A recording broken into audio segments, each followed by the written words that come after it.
Hello and welcome to the Football 360 show. Look at that. We're switching sides on that. Welcome to the Football 360 show, where we are very thankful for football and recruiting. Fastest hour of talk on the planet. The Tuesday football fix. Flipping it, not just on the screen right there, but the time-wise. We've been doing 2 o'clock. Yeah. And then we had a little something happen. Yeah, had some family stuff to take care of today with a death in the family. Yep. So sorry to hear about that. Yep, it's part of life. But here we are live at night. And great to be with everybody. Hope everybody's enjoying the start of their Thanksgiving week. A lot of people off already. A lot of people out and about on the roads, being crazy, doing stuff. I know people are talking about their plans for tomorrow night, being crazy. Oh, yeah. Trying to get us to be crazy with them. But we're just going to talk football. We're just going to talk football. That's all we know. But a special thanks to Wendy's in Chesterfield, Missouri, for sponsoring Football 360 show. You can find them in the Chesterfield, Missouri Valley. Work hard, play hard. If you're going to go out tomorrow night, it is the busiest night, biggest night to go out of the year. Yeah. You want to go to Wendy's. Perfect spot. Family owned and operated, known for the pizza wings and live entertainment.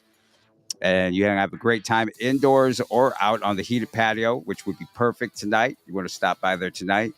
Check them out. Wendy's also has carry out and online ordering available. Stop by, check them out. You won't be disappointed, and let them know that you heard about it on the Football 360 show. And JP and Matt sent you, and maybe you never know. You never know who you might find there tomorrow night. Could be us. Could be us. Could be somebody else. Yep. Yeah. So check it out.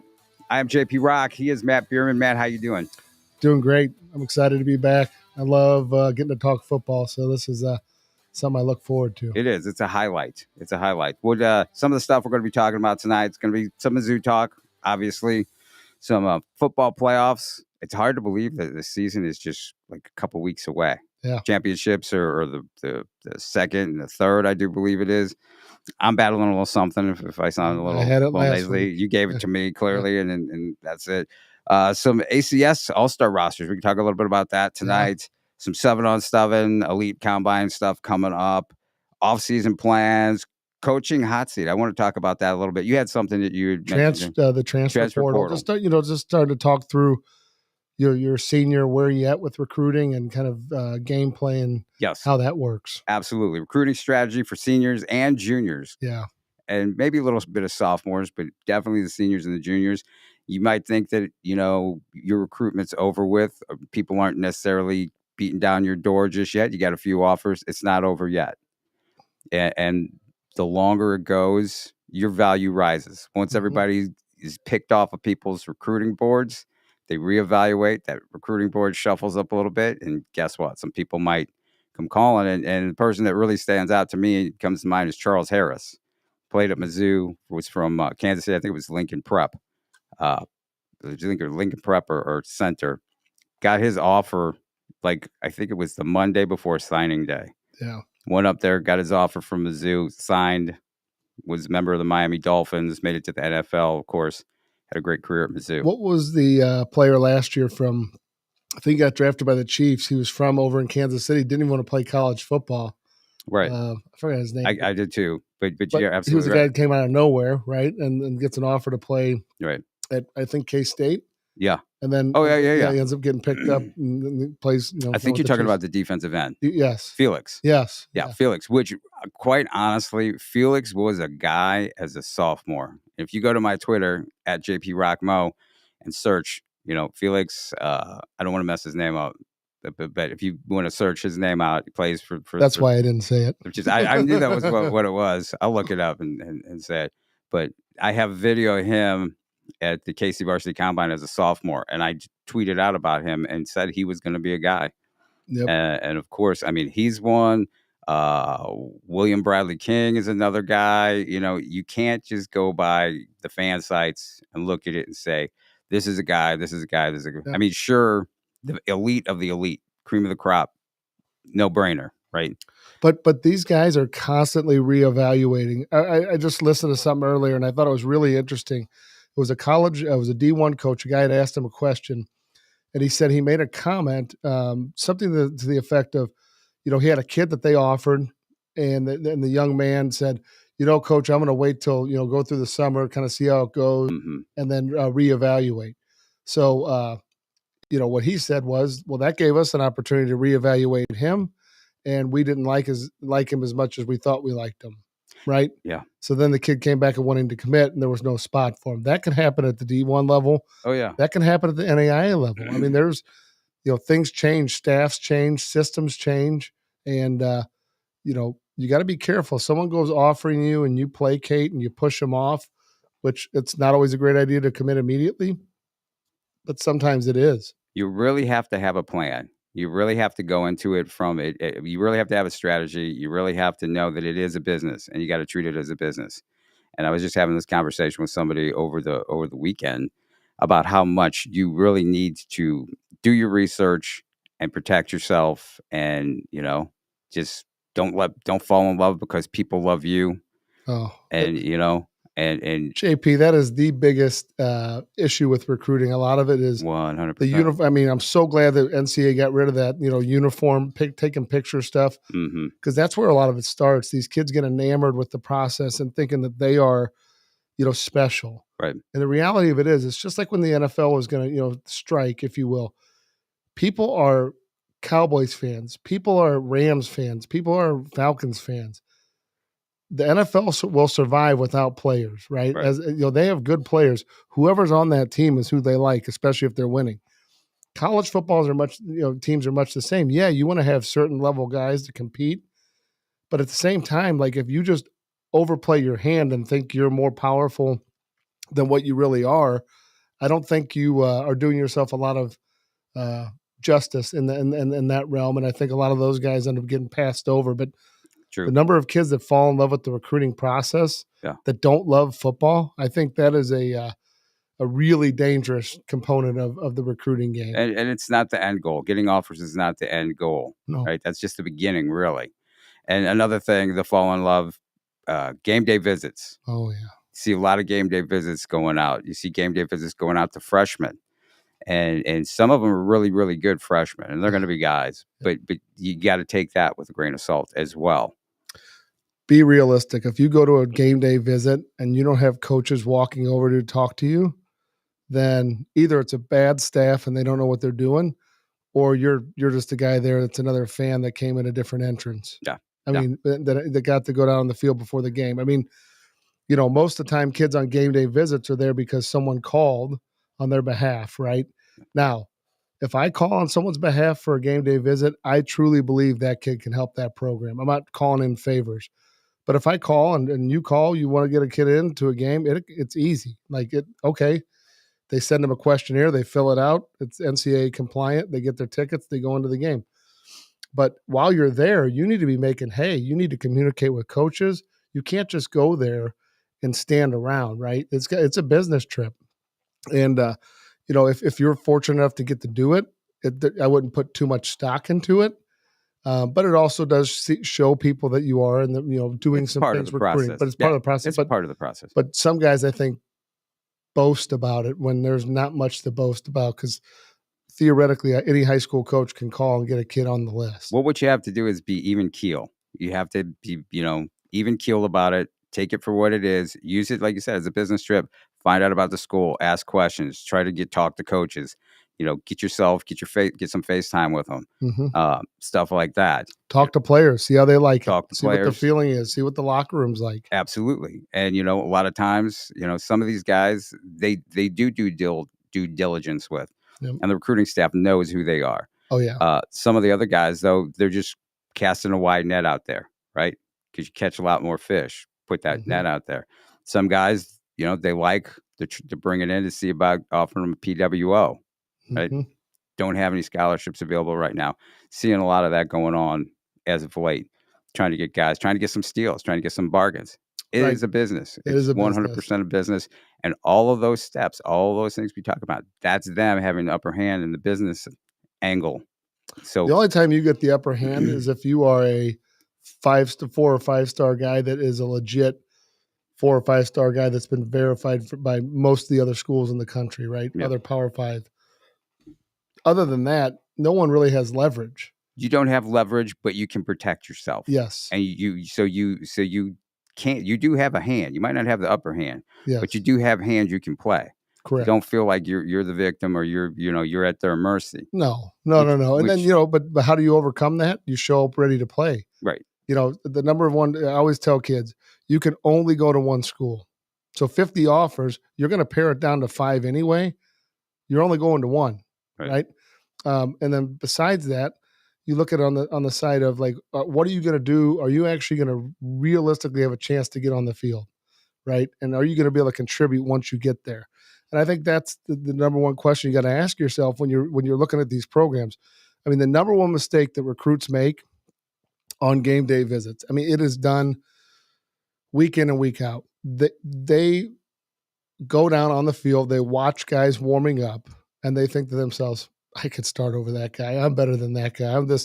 They have no idea how distant they are. The game that they are playing in high school is a different game. Same name, same idea, but different game when you get to college, especially at that Power 5 level. I mean, you're not walking in there as a true freshman and beating many people out unless you truly are the man, right? But a lot of kids fall into that trap and then think they're going to be the guy, and then that starts a dangerous pathway, and they don't work.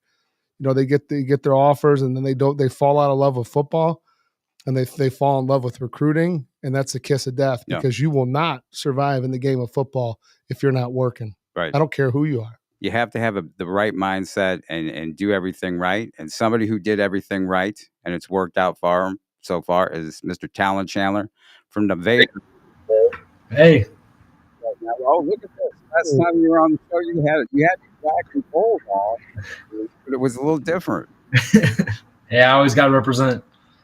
Exactly. Look, he's like might be the most well-dressed, well-representing looks on the planet. Now there's still the similar color scheme. The gold's a little different shade, and then there's black. Right. So I think it's the better black and gold.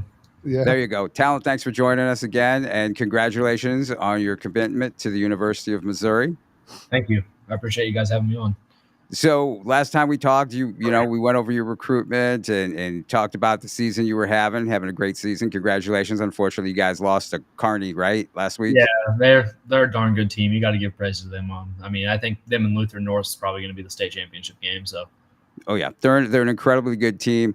But in the meantime, though, things changed up a little bit. You had been committed to the University of Colorado, and then walk us through exactly how and when everything sort of changed for you. So about a couple of weeks ago or so, and Mizzou had kept in contact with me throughout my whole commitment to Colorado, and they'd been in contact with me since they first started recruiting me back my freshman year. But things just really never started working out. Just couldn't get things going until about 3 or so weeks ago. They reached out to me and said, "Hey man, we'd love to get you on the phone. We love your film." And it was just, I was like, okay, and I'll listen to them, just hear what they have to say. It's my dream school.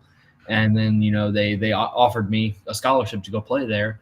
And just Coach Jones is a great offensive line coach, and he's doing a great job. And, Mizzou's on the up and coming, number 9 in the country in the college football playoff. And just my family just decided to sit down and pray and talk about it, and being able to stay home, play in the SEC, play close to home, allow my family to come watch. It was just an unbelievable opportunity. So.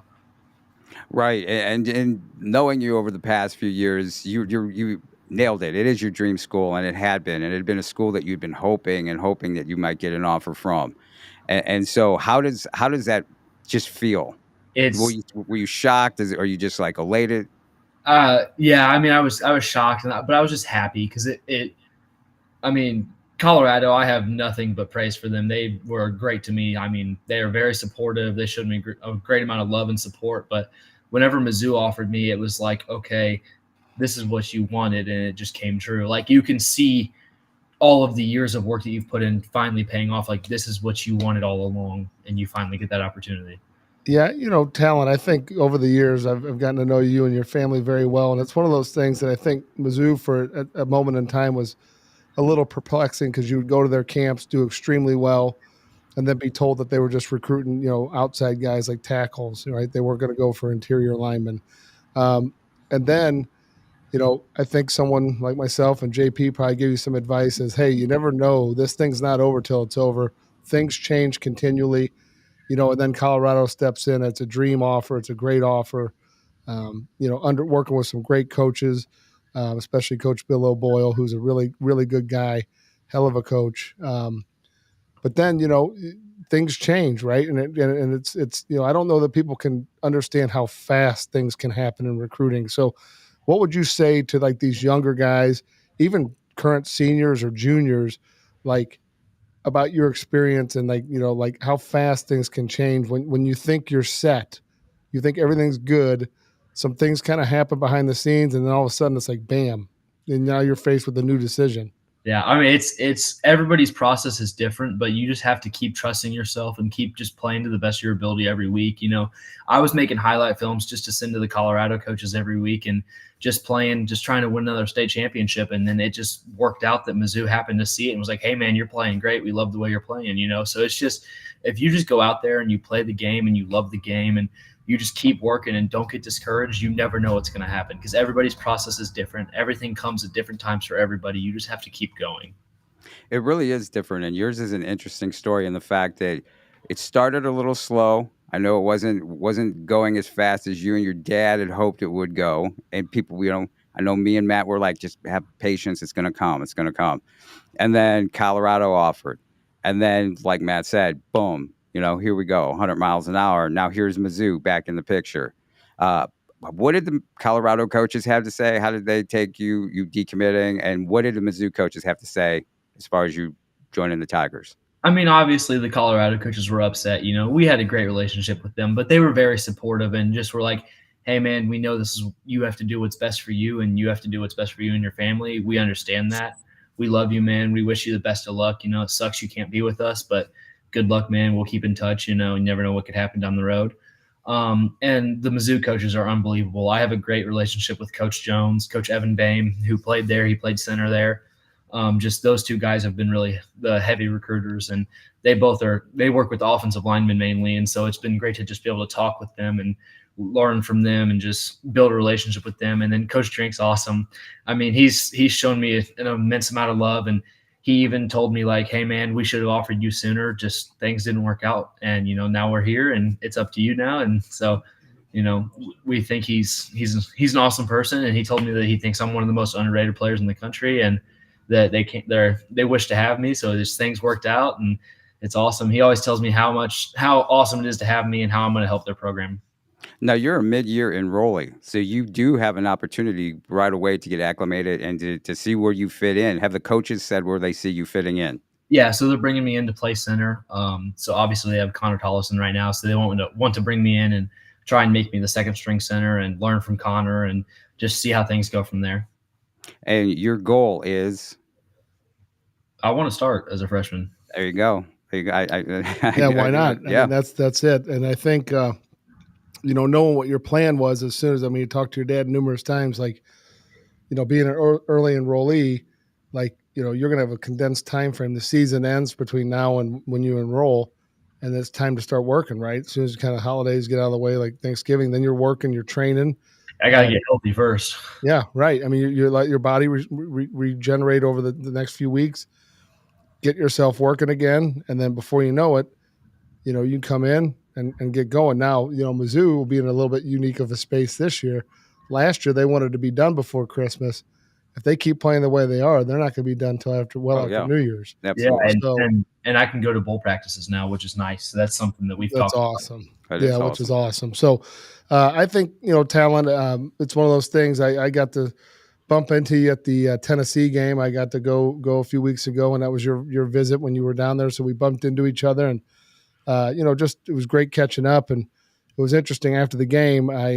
So you must have gone down in the locker room, and Brady Cook walks up. So we talked to him after the game. He's like, hey, Talon Chandler. He's like, we offered him, right? And I was like, yeah, I think that's a pretty good deal. So he was even aware of it, right? And he got to talk to you in the locker room. But he's a guy, he knows the kids that have come through our facility and trained, and you've met him over the years. You know him, obviously. You've seen him. And I just, to me, there's a movement of St. Louis guys there. And I think that, and granted, you're in Nevada, but you grew up in, a majority of your life in St. Louis. I think there's, incumbent upon guys like yourself to help get this group and then that next group of guys to come in, because you look at the 3 guys that are on the award list. The only team in the country that has a Biletnikoff, a Doak, Walker, and forgot the other award. Charlesworth. Was it? Yeah. Yeah. So those 3, those are the only. Mizzou's the only school in the country to have all 3 of those nominations or semifinalists. All 3 guys are from St. Louis. Yeah. Right. Yeah. So I mean, I think there's when Mizzou plays well, there's guys from St. Louis. That's not taking anything away from Kansas City. I mean, we need guys from all over the state, but I think guys like yourself can help play a pivotal role, much bigger than probably what you could have done at Colorado, right? You're looking on the national stage with guys rather than rounding up the troops locally. Speaking of which, what are some of Talon's recruiting targets? Hey, Aaron Butler right now. Me and him played youth football together with Norfleet, actually, who's killing it right now as a freshman. All 3 of us played youth football together, won championships for the O'Fallon Renegades. So trying to get us 3 back together. Obviously Aeneas Williams, if we can get him, he'd step right in for number one player in the state. Yep. Yeah, he'd step right in for Cody. Those are the 2 big ones, working some offensive linemen, just trying to get anybody. We want to lock down the border of Missouri because there's so much talent in this state that just gets overlooked. Yeah. There's 100%. A couple of receivers, I think, going out of state too. Yeah.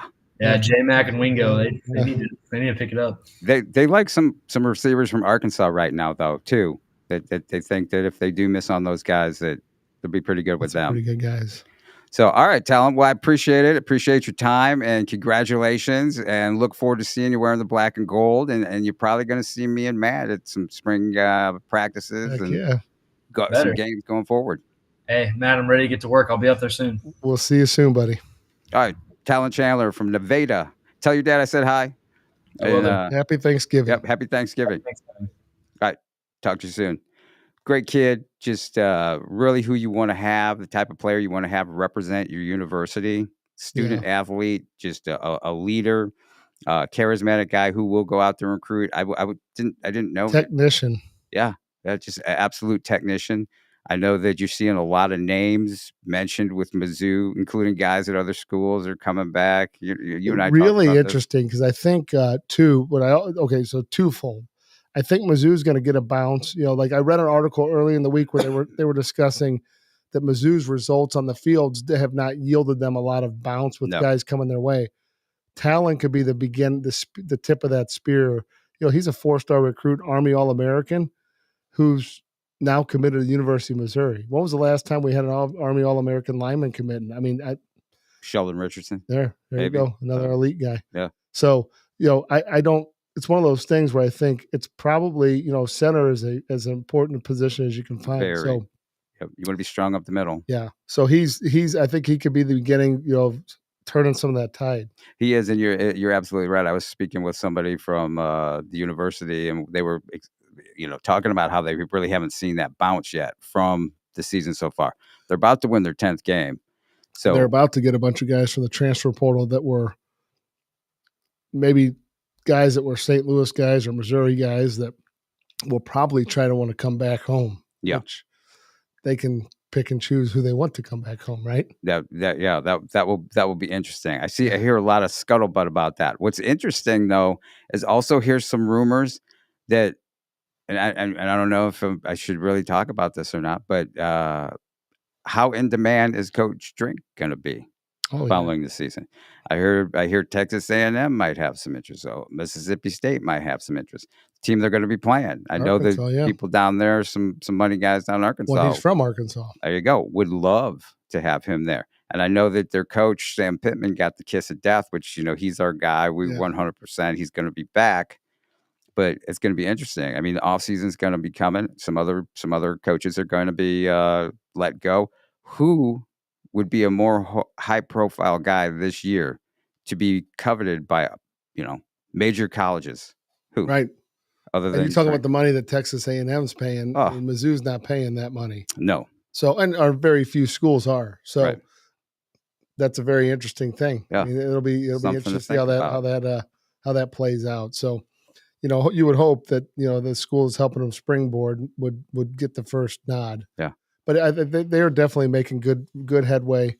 The energy is great. Obviously, that game this past weekend was awesome. I mean, Right. those games in the past, Mizzou did not get at home. No. There was a bad call, or Kentucky last year with the bad snap, and this year, Brady Cook 4th and 17, rips the ball down the middle. Apparently, that ball was not for Luther. Luther caught it, and that was it. Right? Did he catch it or did he take it? He took it. There you go. I think, but then then that next play, getting that extra 10, 12 yards to throw to the boundary to Mookie Cooper was as pivotal in my opinion, just to give him an extra 10, 12 yards for the kick, right? Oh, absolutely. And you have a weapon like Mavis. Yeah. Just unbelievable. Who, Drink even said they're going to really miss him. Oh, next year. Yeah, he's money. He's such a weapon. Yeah, he's a weapon. And they know they can play. How many games has he won for them this year? 2 this year, 2 at the last minute, right? And then but yeah, how many games has he kept them in by just putting quality field goals in early in the game that just help their game plan? But yeah, he's an asset.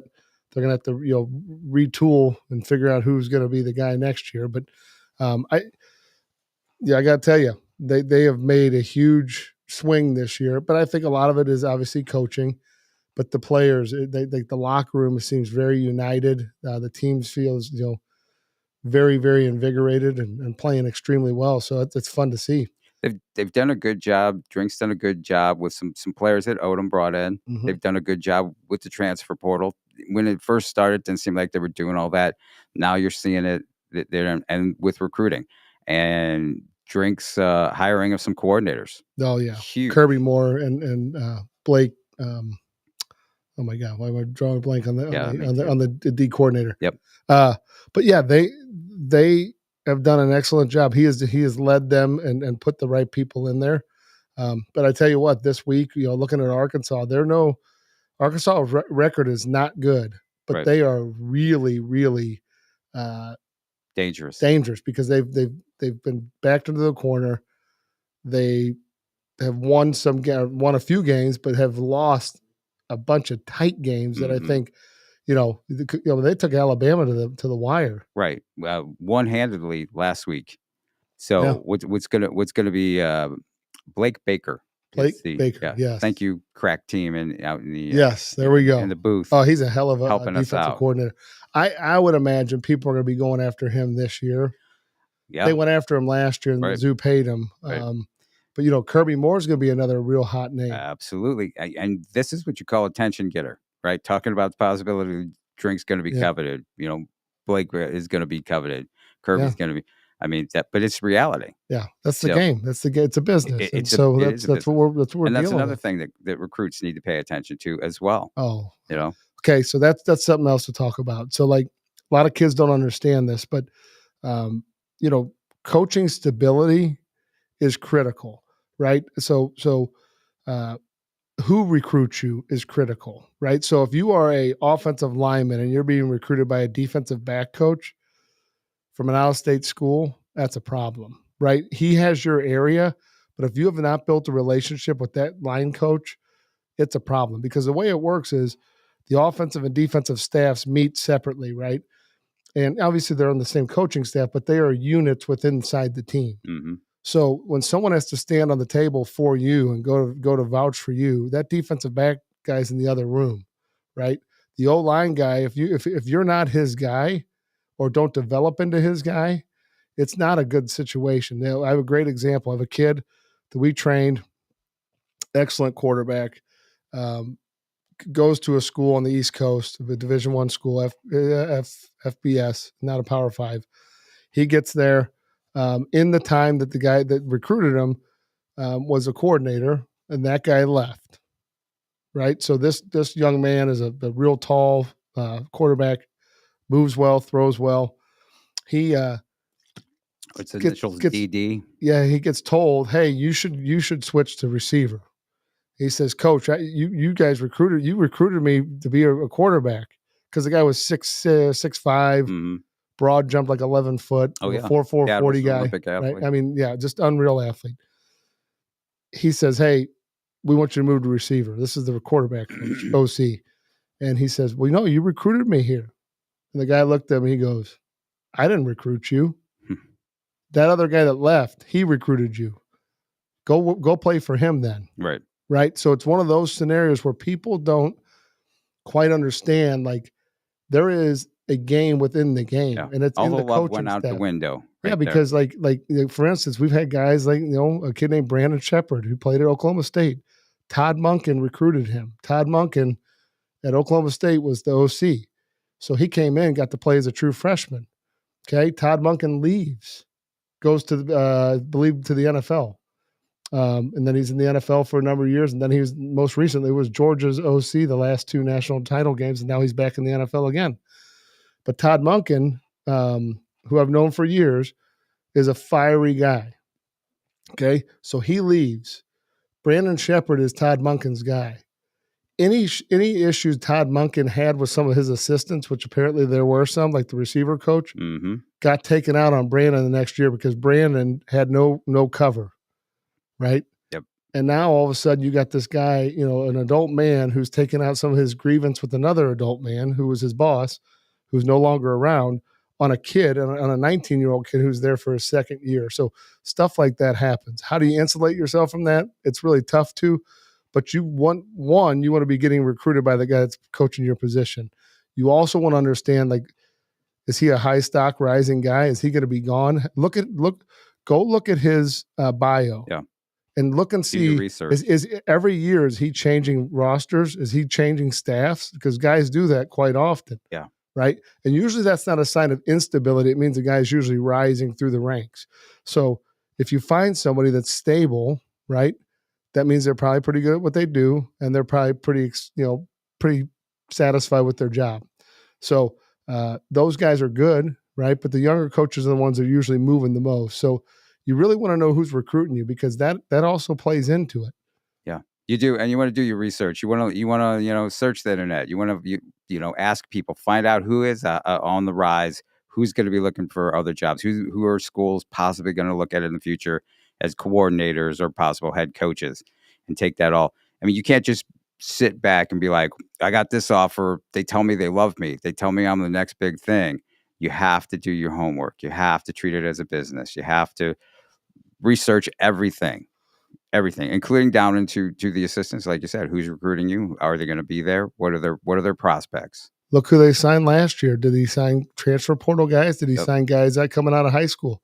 Right. That also shows you kind of what the health of the organization. Absolutely. Do they go after primarily transfer portal guys, which most people are, which is really hurting recruiting, high school recruiting. It's killing it, to be perfectly honest. So a great entry point to that is, so you're a senior, you have offers, or you have offers that you believe are committable.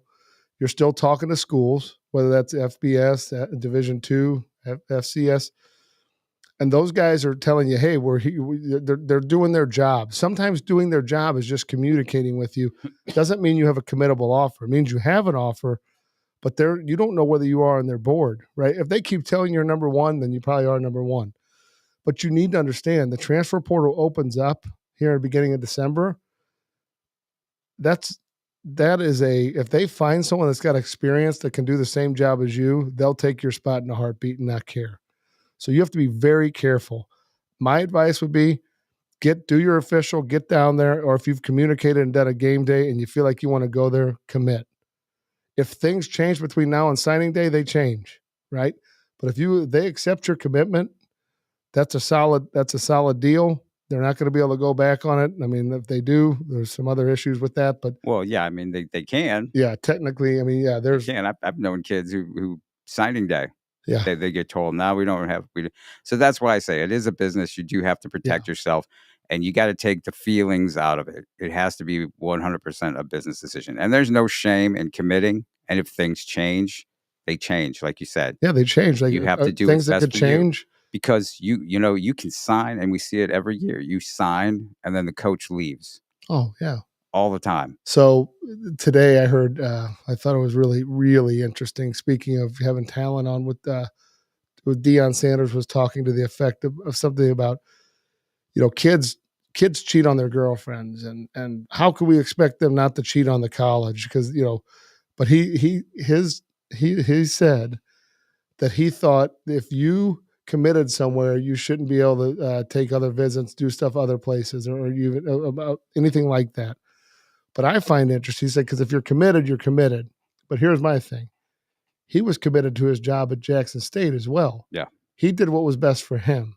Yeah. So if you view it through that lens, right, I get where he's coming from, but the reality of it is people do what's best for them, right? And Right. sometimes that's a hard decision. There's also a lot of people that feel really left out when they do what they think is the right noble thing, and then they realize that they've been played and they've been hung out to dry, and they don't have anywhere really to go but down. Right? There's no room for advancement in a lot of organizations. So, be calculated. I don't want to scare anybody, but it is a business, and they don't care about your feelings. That's why JP says take your feelings out of it, Yep. because at the end of the day, your goal is to go to college, get your degree, play football, and then adhere to the rules of the team, right? Their job is to bring you onto the football team, provide you an education through the school, give you all the food and the supplements and everything you need to be a football player, and the training, and Hopefully help develop you. Yeah, develop you in the weight room, develop you as a person, all that stuff, and then provide medical support when you get hurt. And then that's their job. But other than that, they don't owe you anything. They don't owe you playing time. They don't owe you anything. So your job is to show up and be prepared, right? We talk about it all the time. You have to have a plan. There has to be a plan for playing, how you going to develop your body, how you going to develop your skills, how do you develop your mental mindset, how do you develop every single portion about being a better person, and then how you're going to get recruited, how you can get recruited, and then how your recruitment goes, and then where are you going to pick a fit of a school that actually is going to allow you to be you and have a good shot at getting on the field, right? Yep. I think that is the really tough part of recruiting, because those are a lot of tough answers. The taking care of business for yourself, that's the low barrier. That's a low barrier to entry, right? I mean, everybody has to do that. The recruiting side is there's people that make bad decisions based off of bad info, right? If they trust their gut, typically their gut's going to take them to the place they need to be. But, I had someone the other day tell me that this is, the guy said, what you've said about this, I've heard you talk about it numerous times. He's like, it rings true.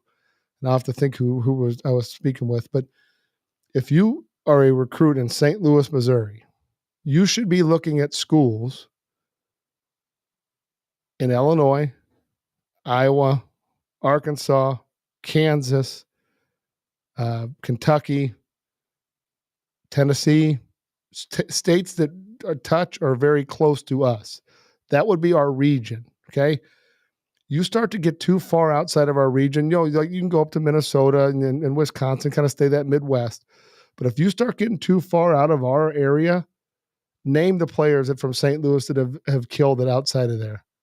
You could probably two hands. Guys that are FBS guys that have gone to big schools on the East Coast and West Coast, or Florida or Texas, that have dominated. The reason why it doesn't work is because when we go back to that guy standing there on the table for you and fighting for you, there's also a whole bunch of Texas coaches, Florida coaches, giving extreme pressure to those guys recruiting those areas from those schools. Those guys have far more of a lobby than any single person from St. Louis, Missouri on that staff. A high school coach from St. Louis calls and is upset about how you're treating the player. It doesn't matter. They don't have to come back to St. Louis. They have to recruit Texas and Florida to be successful in their given states. If you go to schools that are too far out of the recruiting realm, yes, there's exceptions like a Stanford or an Ivy League school. That's a different story. But if you leave our region, I'm telling you, that is another variable that potentially can blow up in your face. Yeah, I mean, you got to be a guy like an Ezekiel Elliott. You got to be a Jamison Williams. You got to be that level. But Jamison Williams wasn't even going to start at Ohio State. He did pretty good at Alabama. Right, I know, right. So, I mean, that just wasn't a fit for him. He wasn't a guy that couldn't make it there, had to come back. But you look at the room, right? What was the advantage for him to be there, right? When he was at Ohio State, he had the skills to start at at Alabama, but Alabama was very opportunistic because they needed an outside receiver with elite level speed, right? Well, didn't Ohio State need that? right? They're pretty loaded. Right. I know that's the point. They're pretty loaded. but That to me, that goes back to you didn't read the room. You didn't look at correct. the roster. You didn't do your due diligence. He And could how have many of played those there, guys but are he would have Ohio had to. guys? He would have had to wait his turn. I Yeah. don't know. Ohio State was recruiting Texas pretty Yeah. heavy at that time. Right. Or But alums. I mean, and, it happens. But you're absolutely right. You Yeah. do have more leverage if you do stay local, specifically at Missouri, or Illinois. because you know, they have to make sure that you're going to be well taken care of and that you're going to get opportunity. Because I would, I'm at these games. I hear people talk, and oh, so and so went there, and they're not doing well. Well, I'm not going to send any of my kids there, right? Happens. Well, now magnify that in a state like Texas or Florida. Yeah, I mean, it you is, get lost. It is significant, right? I think people downplay like the coaches lobby in those states. California is the same way. Georgia's the same way. Alabama could be the same way. I mean, you have to be an absolute animal to go to those schools. Like you could be a specialty guy. You like don't always win though. Yeah, right. With that, right. And so you look at like how that shakes out. That's one more variable that I'm not saying you can't go far away. I would say do your research. You were able to name 2 or 3 guys, right? Yeah. Josh Baker went down to Arizona. He started there. Okay, fine. But they're not a powerhouse. He's a hell of a player. Yeah. Right? Rennell Wren was at Arizona State. Yep. Okay. Now, name someone that's gone to a big Texas school or a Florida school that started from Graham St. Mertz. Louis. Well, not St. Louis, right. but Kansas City. Yeah, but he had to go via a Big Ten school, right? Now he's down there starting. Yeah. Well, right? it's a bit. You want to know what's interesting about that is he was overlooked by the home state school. Oh yeah. Oh yeah. Mm-hmm. Yeah. So I know another it worked out. Good I know another quarterback in that class that was overlooked by him. Yeah. His initials BG. Yeah. They did a lot of overlooking. I remember being at a camp. Right. I was at the camp, and he's coming off the field, and I said to him, "I'm like, Graham, so did they offer you?" He's like, "No." I'm like, "Well, what'd they say?" "Nothing." They didn't. I'm like, "They didn't even talk to you?" He's a high level quarterback. Absolutely. I mean, he's absolutely. And if I'm just a dude like me could see it, Yeah, but you're not just a dude. That's the thing is like you look at like one thing that you and I both I think do extremely well is we kind of have a read of the human, like the person, because we do a lot of background. I deal with a lot of guys. You talk to a lot of guys.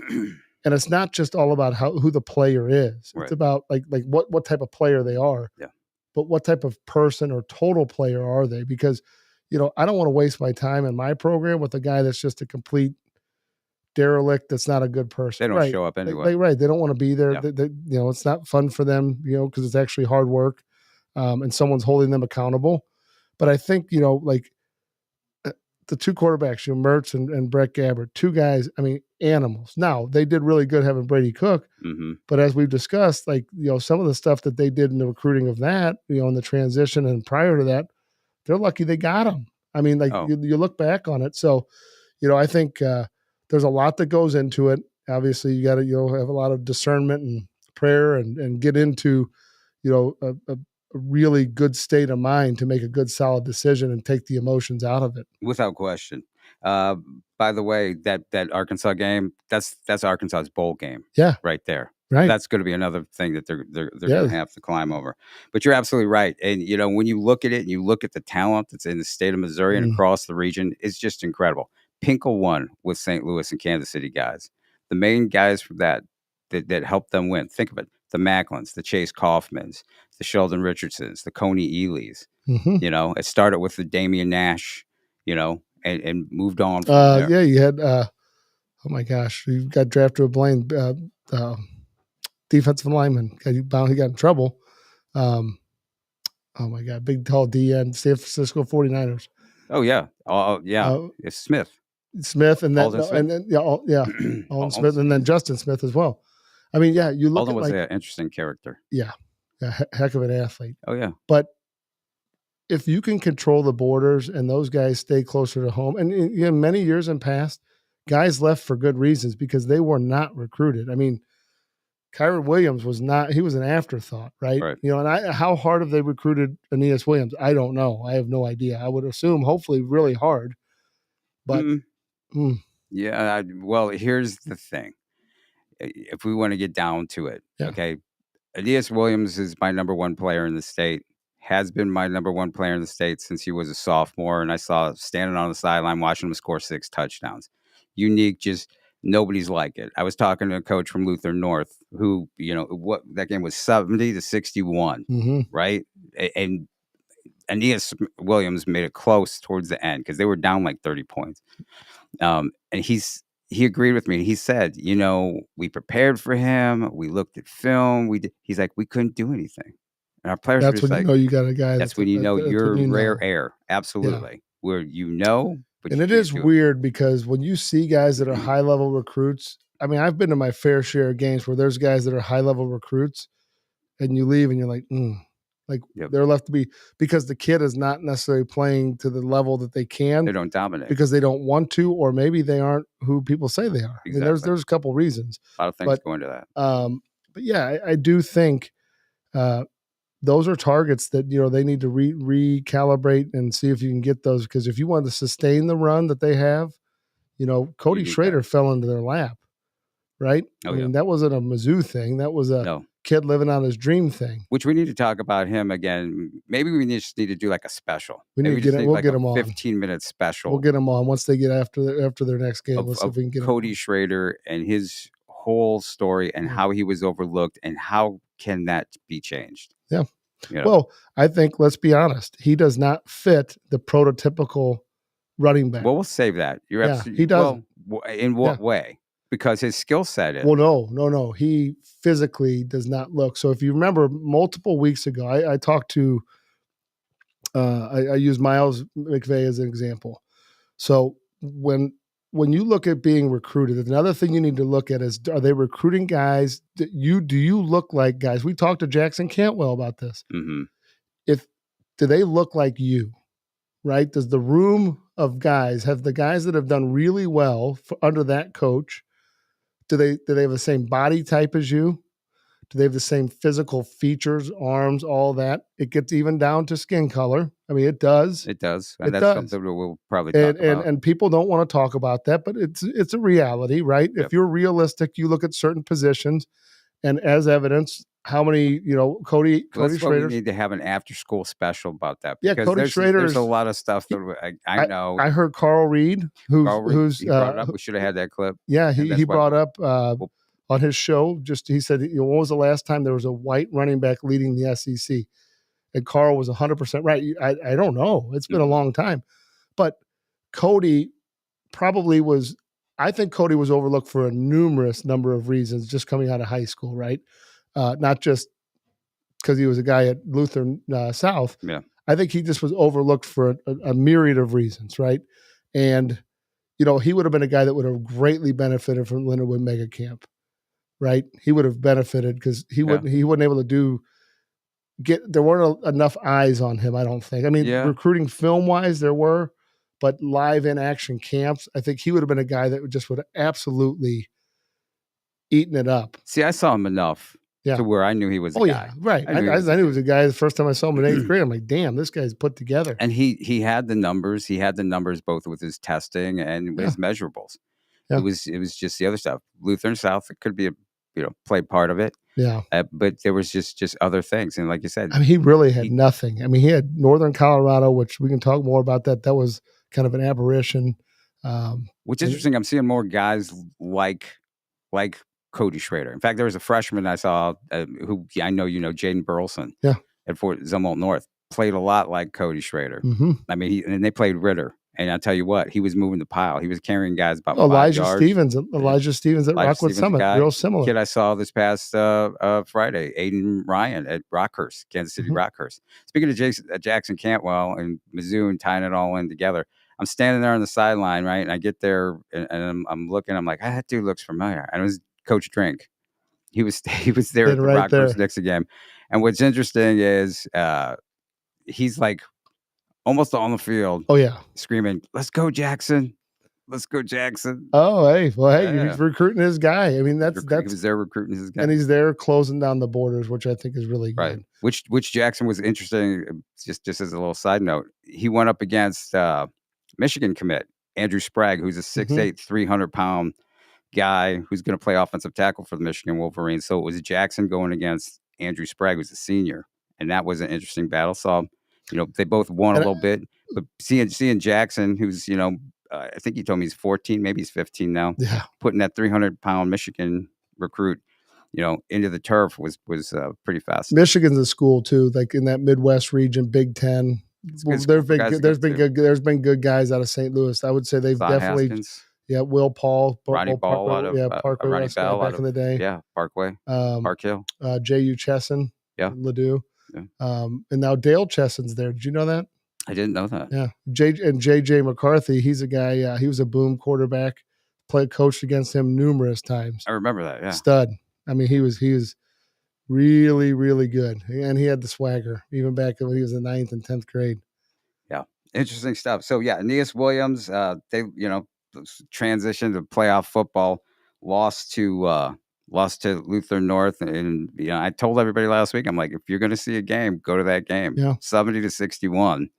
And I think Aeneas scored maybe 5 or 6 touchdowns. But see, he does it in every way imaginable. He is a kind of football player. Kyron Williams type of deal. He's the best football player there is. You could put him any place. You could put him at nose guard, and he's going to be your best football player at that position. Just an amazing guy. CBC beat Jackson.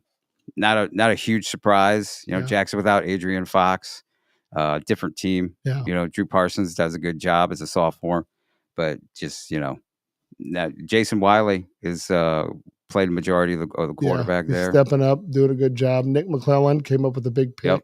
And I understand Jeremiah is going to be back this week. Sounds like, for the big rematch with that should be a fun game. Should be a fun game, and good luck finding parking. You better get there about 2 or 3 hours early.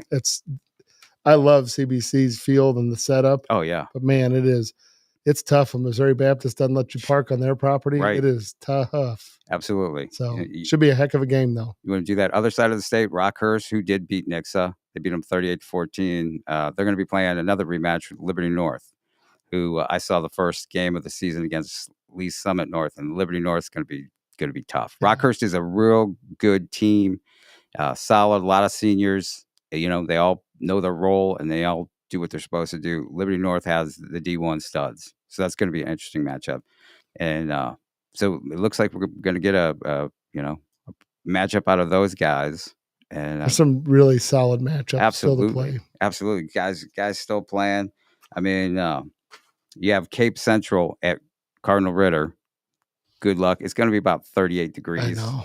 Yeah. It's going to be hopefully nice. Not too windy. The cold is not a big deal, but I'm a passing game guy, so I you hate to see the wind enter too much into it, and but you just never know this time of year. I mean, that's the beauty of it, right? Yep. It's going to be interesting. You're going to have 2 of the better running backs in the state, Jamarian Parker, who took a game day visit to Mizzou a couple weeks ago. Committed to Arkansas. See, that's different when a guy, those type of game day visits are a real deal. That is. If you see a picture with a kid with the picture with the coach, like the head coach, usually that's the guy that they're starting to look at. Oh yeah. He was up there. There was a picture of him with, I think, floating around with him and Carson Boyd and Drink. It's like, yeah, that's what they'd like to have. Oh yeah, they'd like to have that there. But remember the name Keyshawn Boyd. He's a sophomore, 2026 kid, 6 foot, about 195-pound sophomore running back. Has close to 2,000 yards rushing. He's going to be who Cardinal Ritter is going to face. So that's gonna be a interesting game. Ritter clearly favorite. To repeat, to repeat. And then you have Republic against Webb City. A couple of Southwest Missouri teams like that. Webb City just seems to be back on the roll. I don't know much about them, but I know that they're probably pretty good. Right. All you need to know is Webb City. Yeah. I looked at the brackets. Like, Webb City. Oh, that's no surprise. Yeah. And Republic, just both the Southwest Missouri teams are pretty similar. They're all hard-nosed, just love to run the ball, good athletes, play hard-nosed football. And then Class 4, you have a game that I'm sure is going to interest you is Luther North is going to Hillsboro. Peyton Brown, who's committed to SEMO, 250 yards, rushing, and 4 or 5 touchdowns last week. They get a heck of a team. That'll be a good game. They really do. And of course, Luther North just is, been killing it all. Kari Hollis. Unbelievable game last week. I mean, he ran for a bunch, threw for a bunch. I mean, just solid performance. All year long. And I got to tell you what, that's going to be two really good 2025 quarterbacks, and Preston Brown going up against Dakari Hollis. So I'm curious to see how that 2025 class ends up shaping up with as far as offers, because quarterback offers for high school quarterbacks, especially right now, because you got the transfer portal, plus guys still have that extra year. Mm-hmm. So we're going to be through that cycle after this next year. So you got this one more year of those guys that have that extra year. The vast majority of them should be through the system. Yeah. And maybe another year after that, depending on if they have injuries. But I think that barring that component, this class would have even more offers 2025. Oh yeah, you already have 5 with D1 offers, Yeah. 5 quarterbacks, and you're probably going to have. I think at the beginning of the year, I said you could wind up with 8. It's probably going to be more like 6 or 7. 6 or 7. But you Preston Brown, he's one of those guys who schools really need to take a hard look at.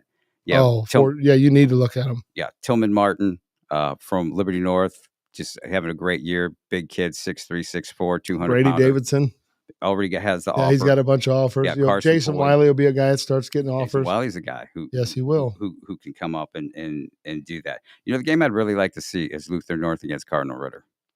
Yes. I think that's a state championship that game would right be a there. Heck of a game.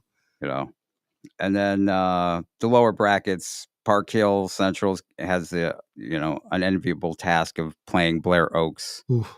Who just, they're just a monster. Yeah, they're solid. Seneca and Kansas City St. Pius, and then Vale Catholic and Fairgrove. Bowling Green, Blaine Bryant. He's an animal. Yeah, who won an all-star slot with the American Cancer Society game from the Elite Combine. We do that every year. So the top players get selected, and they get an automatic bid to the ACS game. Yep. Which is really cool, right? I think we can talk probably more about that next week as we lead up to it, because those guys are going to start practicing and get ready for the game. Yeah. Rosters were just announced, though. Really good rosters. Really good. This year's not taking away from anything from the other years. There's some really good players in this game. Mm-hmm. Should be some great competition. Definitely want to go out there. It's reasonably priced. Oh, yeah. I saw where like youth football teams get a an opportunity to come train at Elite. Yeah, so if you buy tickets on the back of all the tickets, it's actually a free session to come in and train. So that's a donation from us to American Cancer Society to kind of help the cause.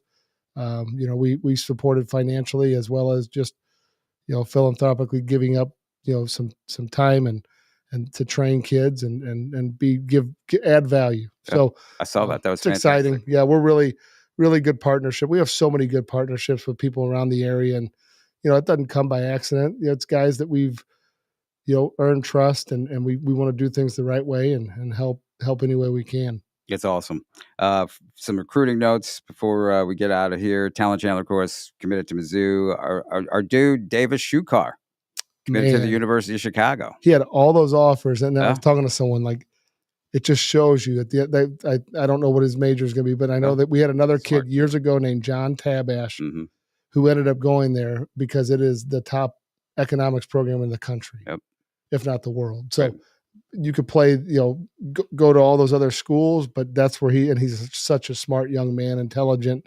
He's going to do great there. He really is. And his dad was telling me how that's his thing.